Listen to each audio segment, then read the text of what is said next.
So last question for you here, Jesse. So you chronicled obviously the last years of Bond's life, which brought you through to a lot of parts of America. Now I'm broadcasting. We're here from Youngstown, Ohio, and I know you'd asked me about AC/DC playing in Youngstown, and actually played, and so that's sort of a legend around here. They opened for Mink DeVille just up the road from here in the old Tomorrow Club when it was still there.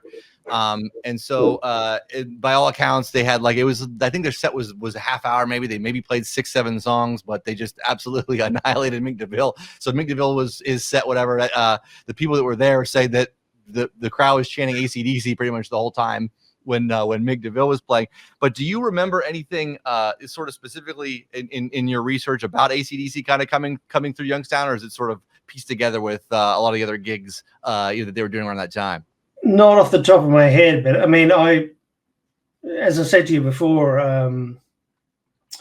when I started the project, the idea was that I was going to document sort of every show that they played, over the 3 years that, they started in July 1977 in Texas through to, actually it was Columbus in Ohio at the end of 79, hundreds of gigs. And, I sort of would pick up old copies of Billboard, find out who the DJ was, find out if the promoter was still around, if they dropped into the local radio station, who the bouncer was on the door, I was, really researching it very much. But I remember that the main kind of, zone, I guess the hot zone for AC/DC during that entire time was very much, what do you call your part of the United States? It's the Midwest. Midwest. Yeah. It was the Midwest was really the hot zone for AC/DC.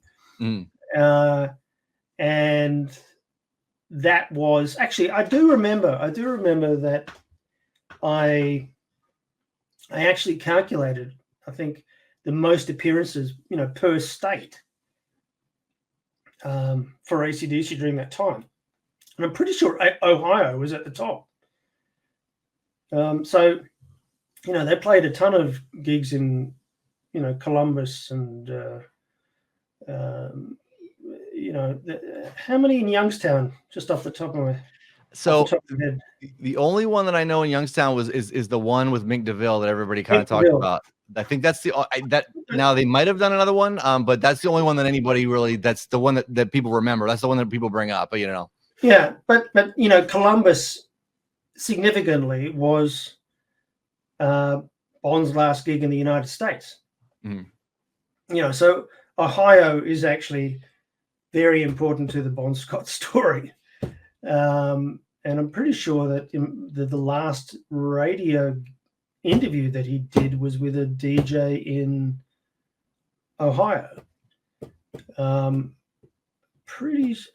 it Wild Bill Scott? I can't remember off the top of my head, but yeah, I mean, Ohio was super important to the rise of AC/DC, and I actually think that's that era that, where they're schlepping from town to town and playing hundreds of gigs a year and barely getting any time off and doing that, for 3 years was the making of AC/DC. It's actually the most interesting part of, I think, their story was how they did it so brilliantly and consistently, and that they really never had a bad gig. I only can recall one bad gig off the top of my head, which was one in Rhode Island where I think Bond basically fell off the stage because he was so drunk. But if you talk to anyone who actually saw any of those gigs from that era, they all say, "Oh my God, that was the best gig that I ever saw." So those people are very lucky. I have a bootleg of them playing Columbus. I believe it was maybe 79, whatever. And Bond, you could tell between songs that he's drunk. You could tell he's out, but but they play the song. He plays all the songs fine. When he's singing the songs, it's like the songs sound great as it's going through and they're hammering it through. But like when he's talking to the crowd and doing stuff between you, it's like, oh yeah, he's had quite a few before the show, but he's still managed, for the most part, really to, once the lights went on, man, he pulled it all together. There's one too. Where is it? Towson in Maryland. Yeah, where he's threatening the bouncers or something, or the security guy. Yep. Yeah, I have that one too. Yeah. The funny thing is, a lot of those bootlegs from that era, I think they're actually more satisfying than a lot of the records. I love kind of listening to live AC/DC, and the great thing about YouTube now is that there are so many sort of channels on YouTube where these guys are like turning up these old bootlegs and they're kind of putting the audio through, good software and kind of restoring the audio quality of these recordings, and they sound so fresh and fantastic. So, a whole new kind of vista has sort of opened up for people who are into AC/DC, which is, these restored bootlegs. And the other great thing is that, people are actually going and creating sort of AI Bon Scott versions of AC/DC songs that would with Brian Johnson, or, so it's an amazing time.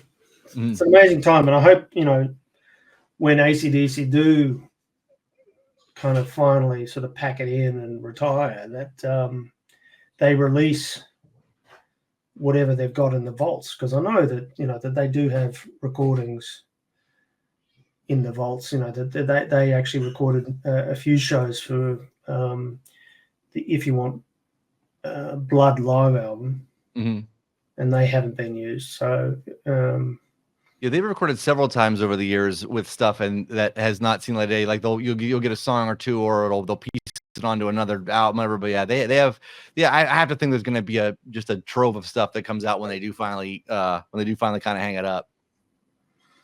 Yeah, and there will never be another AC/DC, that's for sure. So I pay tribute to them. They're